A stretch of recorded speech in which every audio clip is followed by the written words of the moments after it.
We are Steve and Jill. Together, we've been buying and reselling land since the 90s. Our data-centric approach leaves our buyers asking, how can you sell it so cheap? Here on the Land Academy Show, We answer that and more. Steve and Jill here. hello. Welcome to the Land Academy Show, entertaining land investment talk. I'm Stephen Jack Butala. And I'm Jill DeWitt, broadcasting from the Valley of the Sun. Today, Jill and I talk about what to do when you can't stay on your own schedule. You know, for a minute, I was like, I'm going to be just like the listeners right now. I don't know what this topic is about. And then I remember what we were talking about earlier. I'm like, okay, I got it. This came out of your intensive, right? Came out of a discussion that you and I had earlier about writing topics for the podcast this week. Well, there is that. And it was your idea. Thank you, which came out of the intensive as I was which wrapped up last week. And I got to be a guest, if you will, on your last session. And that was very fun. It was really cool. Totally. So different groups. It was really interesting. I got to jump in on yours and you jumped in at the end of mine. We all talked about very different things. So it was cool. Awesome. Before we get into it, let's take a question posted by one of our members on the landinvestors.com online community. It's free. And don't forget to subscribe on the Land Academy YouTube channel and comment on the shows you like. Greg wrote, bought this 1.29 acre lot up in the mountains of Eastern Blank for $2,259 back in February. Last week, we're going to a nearby city from Pennsylvania. And after ignoring this property for most of a year, Been there. we just Ignoring this, he bought it, but he just didn't get around to sell it. Yeah. You know, Greg. Story of my life. Now you know, Greg. You see how easy it is to forget I still own that. Oh, yeah. Okay. So anyway, we decided to stop by and take some pictures, do a drone video, dash cam video, and then put up a sign. It was a beautiful sunny day. And I got some great colorful shots from both the ground and from the drone. And so it was cool. He said he put all this in there. He put the content in there, like the shot, the pictures. Yeah. That's really cool. After 4 hours, or about 4 hours after we left, we got a call from a neighbor who had seen our sign and wanted to know our price. We hadn't quite settled on a price, so I told him somewhere around $16,000. He said he was just curious, and local Tennessee folks wouldn't pay that much. But if you could get people from Florida to pay that, if not more, this seemed like an unusual but interesting opinion of the market value of the land in this area. So then the next morning, this is so good. I get, what did he pay? He paid $2,259 or something like that, right? Let's see. Yeah, wow, I have a good memory, 2,259. And he said, I'm selling around 16. So then the next morning, I got a call from another neighbor who was out for her morning walk and saw our sign. She said she lived very close by and was looking for land for her daughter and daughter's husband, both of who live in Florida and want to move to the state. Given the opinion that I got from the local guy, I said that the price is $20,000. She thought about it for a minute and then said yes. We now have a signed purchase agreement and title company working on this. When all is said and done, we will make about $16,000 profit off our 2,259 purchase. Although I was really looking forward to working on the listing, I now have nearly completed the deal and no use for any of the pictures or the video I took. Of course. Isn't that great? So what I learned is, one, once you get the property, quickly figure out your initial listing price and do contact the surrounding neighbors. Yep. 2, get a sign in the ground as soon as you can. 3, strike up a conversation with whoever calls and get more helpful info.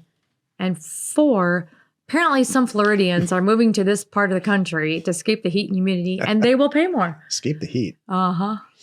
That's so funny. What I got out of this story is put a sign in there as fast as possible. Mm-hmm. Exactly. That's a great story. Totally. Today's topic, what to do when you can't stay on your own schedule. This is the meat of the show. Everything starts with great intentions. I just spent $800 on a new treadmill. I got a really cool used guitar. All good intentions. Mm-hmm. I got a new computer, all this equipment. I'm going to make my own podcast. And there it sits collecting dust inside the boxes still. I know this from experience. So this can happen to everybody. And what do you do when you have a schedule? So the next step when the stuff is still in the boxes is to put a schedule together for me. Like, all right, I'm going to get on the treadmill I think before you have the equipment, you should have the schedule. Yeah. But you don't follow it. So, and everybody knows this story. Everyone's nodding their head listening to this. If you're not nodding your head and you're saying, this isn't me, I'm always on my schedule and I'm beautiful and I love my life, this is not the show for you. Ha. Oh, I'm sure there's a lot of people out doing that. That's hilarious. Whoa, I almost fell off the chair. Are you okay? Yeah, I'm good. So, you know, I look to the experts on this, like on everything. And so with any type of... Who are the experts? The people who run Weight Watchers and the people who run AA and the people who run things where there needs to be a schedule or you're going to fail. And you maybe need to go to meetings or maybe you need to go get on a scale once a week or whatever it is for you. Maybe you need someone because you can't do it yourself, like a personal trainer, to show up and tell you what to do with that treadmill, or a personal, take guitar lessons from somebody who can teach you. You know what an expert to me is? Someone who's kind of been in my shoes and they've done it. They've overcome it. So my point is there's a lot of stuff in my life that I can self-teach. I have enough self-discipline or enough raw interest or you've motivation. It. Yeah. You've been there. But the vast majority of stuff, for whatever reason, I'm very lucky about this running a business and this land thing. Jill and I are both, we show up for it. Like we were supposed to show up today at a certain time to record these shows and we do. I don't need somebody looking over my shoulder saying, you really need to record these shows. You're late. Actually, that's what I am to Jill. I just have all these, I just have these horrible things going through my head. Like, I'm sorry. I shouldn't, it's just hilarious. No, go ahead. Tell everybody. Could you imagine? Hey, fatty, get over here. Oh, geez. You know what? That would work for me. I need that kind of leadership. I'm serious. Put down the cheeseburger and show up this tomorrow morning. If I had a magic genie on my shoulder, that's every time I ate stuff or drank something I shouldn't, that would work. Anyway. I just need somebody to like knock it out of my hand. That's what I need. Would you please, someone can follow me around and knock stuff out of my hand. I'll sign up for that for free, actually. She's hilarious.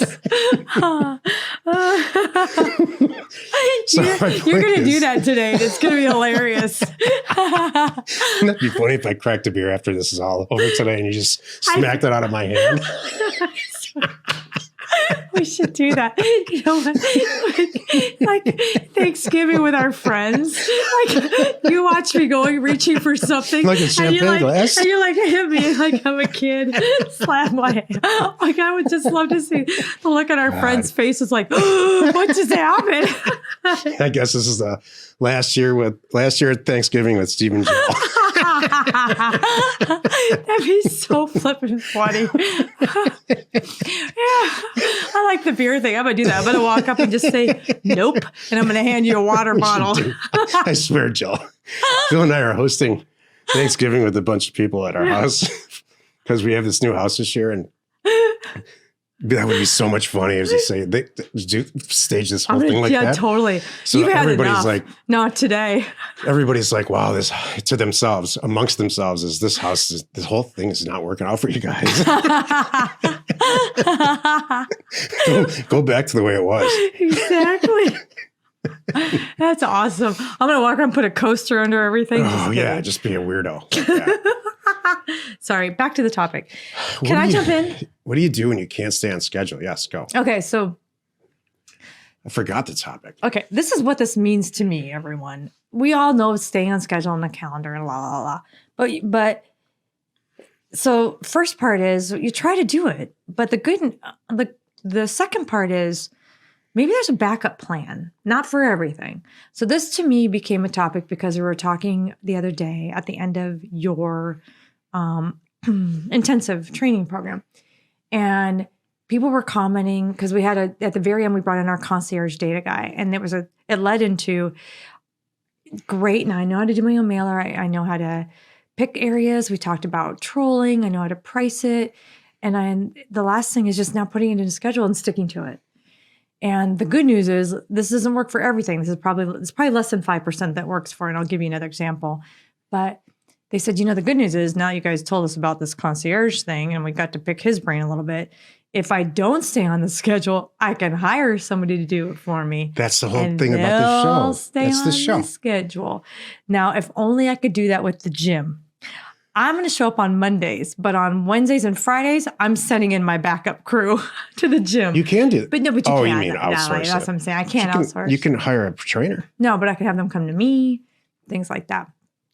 So is that the answer? The answer is, if you can't hold yourself accountable, get somebody else that will hold you accountable and or have a backup plan? Question mark. Okay. Yeah, there's two. You're either strong enough to do it on your own, and most things, all of us, including myself, we're not. I'm not disciplined enough to learn how to play the guitar. And actually, honestly, I'm getting to the point where I'm so frustrated about it that I will hire somebody to teach me personally. And it's not cheap and it's not easy. People. I know.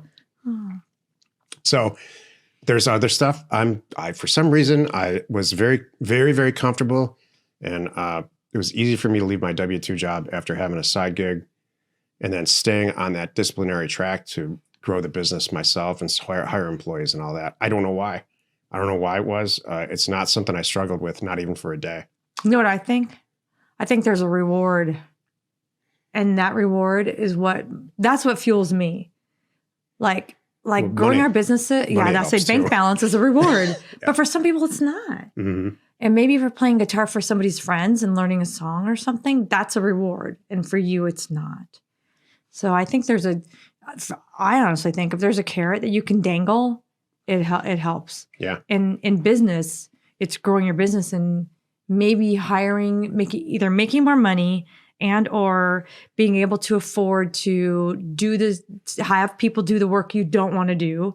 That could be motivating. Flat out bank balance, whatever it is, I'm sure it's absolutely tied to that. Yeah. Maybe helping people.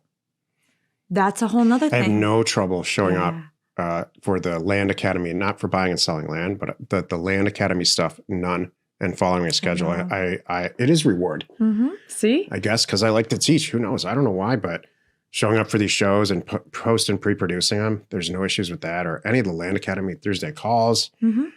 It's immediate feedback, so like a reward. Mm-hmm. Yeah. I really enjoy it. If I maybe it is immediate feedback. Maybe that's it. That's my problem. If I could find a way, every time I go to the gym, I get a piece of German chocolate pie. Just kidding. Actually, you know what? I kind of used to do that.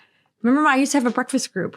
I would work out and then we go to breakfast afterwards, and I would try to eat really well, and I did, but that was a little bit of a reward. So I don't know, lots of good ideas we've come up with. So what do you do? And that's what the title is, when you don't stick to the schedule.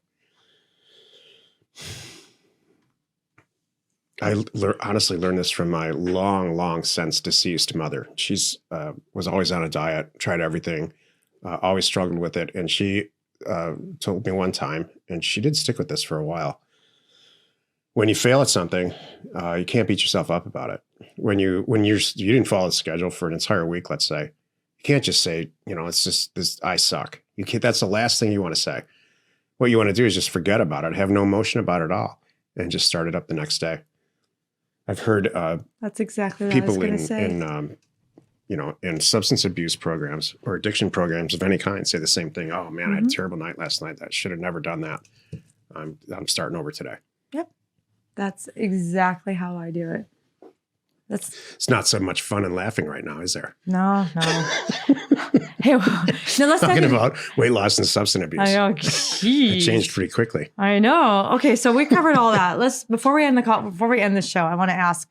I'm trying to think. What do you and I each have in our corners besides your guitar that's collecting dust?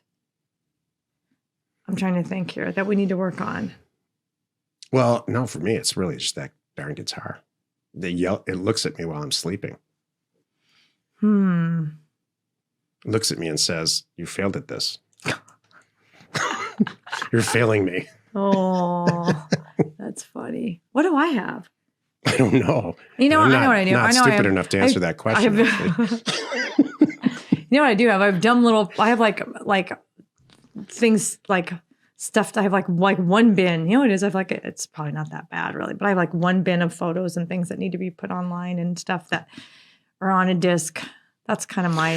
You know why we're not to go sitting? Because this is we do stuff. well, yeah, no, you know why this is where, everybody out there's listening to this saying, that's it. That's the biggest issues you guys have, because like all of our kids are out of the house and they're on their way, and all the real big problems that we had for the last 10 or 15 years with everything is we finally got out of it because there's no kids anymore. Poor kids. It's not you guys. I promise. Dad just likes to say that a lot. It's really not you. Yeah, it is. It's exactly you. No, it's not. It's not you that's the problem. It's your presence. No, you're not dragging us down. Just ignore him. It's fine. We Kids don't want you listen to come this. home. You think these kids listen to this? Please come There's home no for chance. Thanksgiving and Christmas. We do really want to see you. Just don't stay that long. If you need access to any sort of ownership or property details, including owner phone numbers and FEMA flood map overlays, please check out parcelfact.com or neighborscoop.com. Created by investors, that's us, for investors like you. Happy you can join us today. 5 days a week, you can find us here on the Land Academy Show. Tomorrow, the episode on the Land Academy Show is called Land Academy Shifts into Third Gear for 2022. You are not alone in your real estate ambition. Our poor kids. We have one that's half out the door, and we're about to push the other half. With a foot. I know, it's just, I was talking about this with somebody recently. We have, like, if you really line our kids up against other kids, they're the greatest kids there ever was. They just are. Yep. I don't want to get into why, but they are. And it's nothing but compliments from everybody.